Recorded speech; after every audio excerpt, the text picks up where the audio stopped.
Good morning, good afternoon, good evening from wherever you're watching us from. My name is Sharon Musao. I'm hosting a talk show on mental health, considering it being May, a mental health month. I am joined by two incredible human beings who are going to be part of this conversation with us. Let me allow them to introduce themselves. Hello everyone, my name is Audrey Akini Eloge. I'm so happy to be here today and stay tuned. My name is Victor Nyakambi. I'm happy to be here. It's my pleasure to talk about this topic. Thank you so much for joining me, the both of you. So, being Mental Health Month, we're going to be talking about specifically men's mental health, because I believe it's one thing that has been neglected by the society. Hence, leading by example, we're going to deep dive into the conversation. I'm going to start and ask, can you guys share the thoughts on the current state of men's mental health in the society, from your friends, from your family, the male parties? We start with Audrey. Well, men's mental health, people really don't believe that men can actually go through mental tension or emotions, and because of masculinity, they are forced to be men. Okay. Yeah. What do you think about what can you say about the state of mental health of your gender, considering you're a man? Thank you for that question. I think as men, we are deprived of, speaking about our issues, and I think it's high time we stand up and talk about these things openly. And I think it's time we, as men, be open about these topics because it's important for us to be, open and all that. Okay. So, with that, I'd like to ask, what do you think are the barriers preventing men from seeking mental health? Like seeking mental health, like ni nini hiyo inawafanya wasiweze kuongea about their mental health? Start with you, Victor. I think one of the few things that are the issues, the one key issue is toxic masculinity. The other issue is societal norms. If we can just break barrier through those two issues, I think then we'll have something to talk about with men. What about you, Audrey? Well, masculinity has forced men not to talk about their problems, being misunderstood, and I think men haven't normalized that mental health is something that exists and can be treated and can be solved. So I think awareness hasn't been done, and so many men are not aware. Yeah. Yeah. I agree with you. That is why we want to make it more aware that it's okay for a man to have mental health issues and it's okay for them to seek help. So, what improvements do you think as a society can we make in order to make men feel more comfortable to talk about such issues? Number one, let's make this more open to people. Let's make this topic to our children, our youngins who are growing, our boys. Let's make it more simple for them to talk about issues at home, at school. Let's make it so open that everyone is simply talking about what they think is right for them. I think it will be very important if we just do that. And also, if we can just have people subscribing to therapists and other people who help in this generation, that would be very beautiful. And if we can just keep out the issues of societal norms, if you can just support men, be supportive to them, then there's there's a chance to open these conversations. Anything to add, Audrey? I Any don't think. improvement that we can make in order our men to feel comfortable to talk about depression, ADHD, PTSD, just to mention but a few?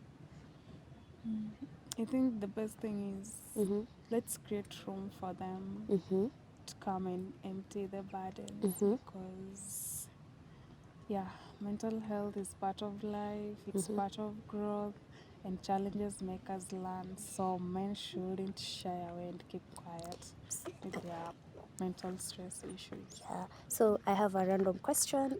So we're talking about the famous statement, men should not cry. What do you think about that? I think it's obscene. I think it's something that has been put there as a belief, and it's wrong. Because as men, we cannot keep on shadowing our emotions just because you're afraid that society is going to judge us. I think crying is an important thing in a human being's cycle of life, and I think we should do it. We should do it more often. And I'm calling out to my fellow men. I think it doesn't have to be in public. You can either go to your room or somewhere where it's private and cry. If you fear that people are going to talk about it, please just look for somewhere where no one is seeing you. Cry, come out. You'll be strong. You'll Yeah. be fine. Audrey, what do you think about that statement? Men should not cry. Crying is a sign of weakness. Crying is a woman thing, no? I think, okay, first of all, crying is not a woman thing. Crying is a human thing. And everybody is allowed to cry. So, to all men out there, if it's too much and you can't hold it anymore, please, if you can relieve it through tears, then do.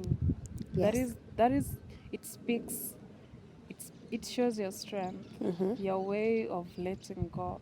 So if you can cry, please cry. Yeah, I've learned something from Audrey, guys. Crying is not a woman thing, it's a human thing. Anyway, can you think of any positive examples of a media or a public figure who have helped to destigmatize men's mental health issues? Any public figure, any media who have taken that initiative, to make it aware and known that men have problems and they have mental health issues and they can reach out to get some help? Mm, One of my go-to person is Taraji P. Henson. She is Okay. an actress, an amazing person. I think she has done so much around the topic, and I think she has done extremely important things and talking about it in open places, telling people to embrace this as a new norm. I think she has done way too much. I have had Will Raburu do it. He has been amazing at that. I'm very sorry for that. He's been amazing at telling people how to get past this, how important it is for you to protect your mental health. We've had even the CEO of Safaricom speak about it. I think it's there. It's open. We should just listen to them. Okay. Yeah. Audrey? Well, I'll talk about Andrew Tate. Okay, Andrew Tate. Yeah, and how he goes, he boldly asks men to break down if they have to when they are facing mental challenges, because it's one of the way of rejuvenating their minds. And when your mind is not functioning properly, you're actually experiencing a mind disability. And it's even more weird experiencing a mind disability than a physical disability, because a mind disability holds you back from actually progressing. Yeah, Yeah. thank you so much for that. What role should education play in addressing men's mental health from a young age? What role, especially considering education is a background for every child? Once the child is 3 years, he or she is taken to school. What role should education play? What measures can education put for us to make young boys to understand it's okay, the mental health problems, to when they're transitioning to men, they can also realize, you know what, it's something I've been raised with, so I know it exists. I think, first of all, one of the few reforms we should have in our educational system is bringing in therapy in our schools. I think it's time we have that one station where boys or even any person can go there and talk about their problems openly. I think it's time we open this conversation out to all people. I think it's time we really bring this to our schools, bring it to our children, because it's very important for them to learn to know everything that is there to be known about mental health. I think it's important for them to learn it from a very young age, and I think even before they go to school, I think home, give the boys the chance to to to talk about their feelings. Stop masking them at home, telling them how men should behave. Please, it's important. It starts at home. Even before we go to the education sector, it starts at home. Then we put these measures in school, everything will be fine. Yes. Yes, Audrey?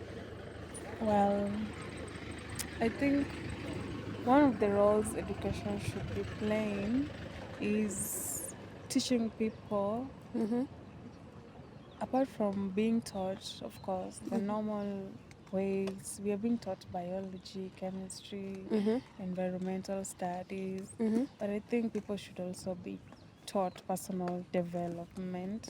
They should be aware from an early age of who they are, their abilities, what they can do, what they cannot do, and try to understand that they should not judge each other. Let's embrace each other's handicaps, because you can't be a perfect human, because the I don't think God created any perfect human on earth. We don't have any currently.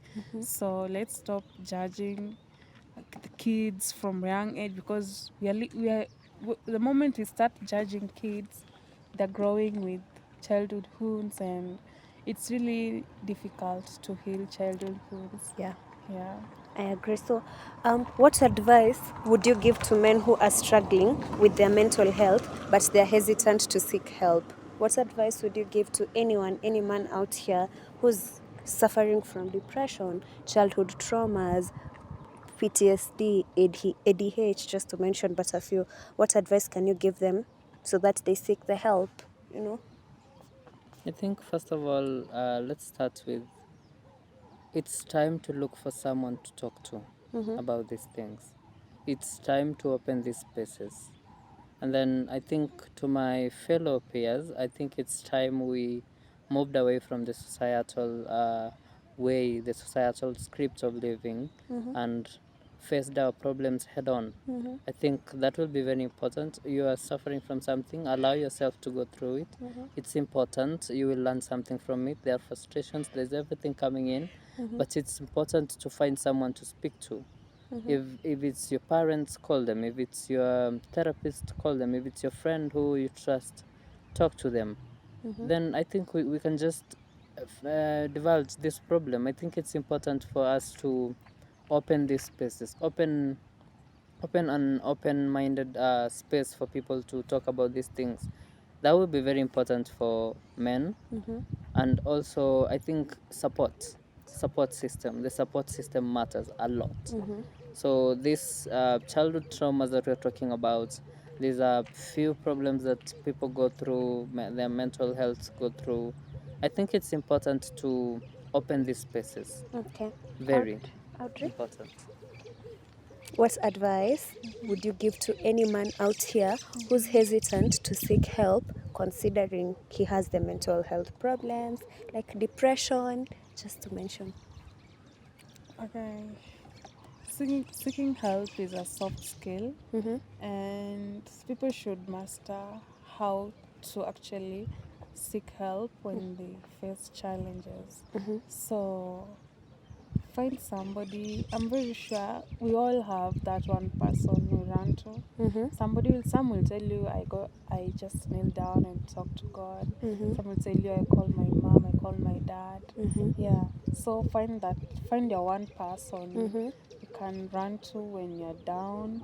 And yeah, even if they can't help you, talking about it relieves the pain. Okay. Yeah, that is also seeking help. Help. Yeah, I agree. As we conclude, what are your last words? What can you say concerning mental health in men? Anything, just conclusion, your concluding statements. Number one, I think it's time we become serious and very deliberate about this topic. I think it's time we open up the spaces. I think it's time we allow men to show their, I wouldn't call them weaknesses, but come may as it is, they are weaknesses. So I think it's time we open those spaces. We allow ourselves to go through these things. We allow ourselves to talk to people, be open about it. It's important to just, take care of yourself. Your mental health comes first Okay. every time. What's your concluding statement, Audrey? Okay. One thing I'd want people to note is that the human brain that actually is the home of emotions actually is carried the largest part of the brain's mass. So the moment you let stress or the buildup of tension in your brain control you, you actually closing everything, every room for mind progress, and this holds you back from reasoning, making good decisions. So allow yourself to let it go. Yeah. Thank you so much, our panelists, for our invite. I think for my conclusion, what I can say is men's mental health is very important. Research has shown that men commit more suicide compared to women, especially because of issues such as depression, especially depression, because there are no safe space created for our men to talk to people. They have Society has made men feel like, you know what, you need to be strong, you don't need to be vulnerable and all. So let's make this conversation more often. Thank you so much today, you guys, for showing up today. I really appreciate it. And with that, we can call it a day, guys. Thank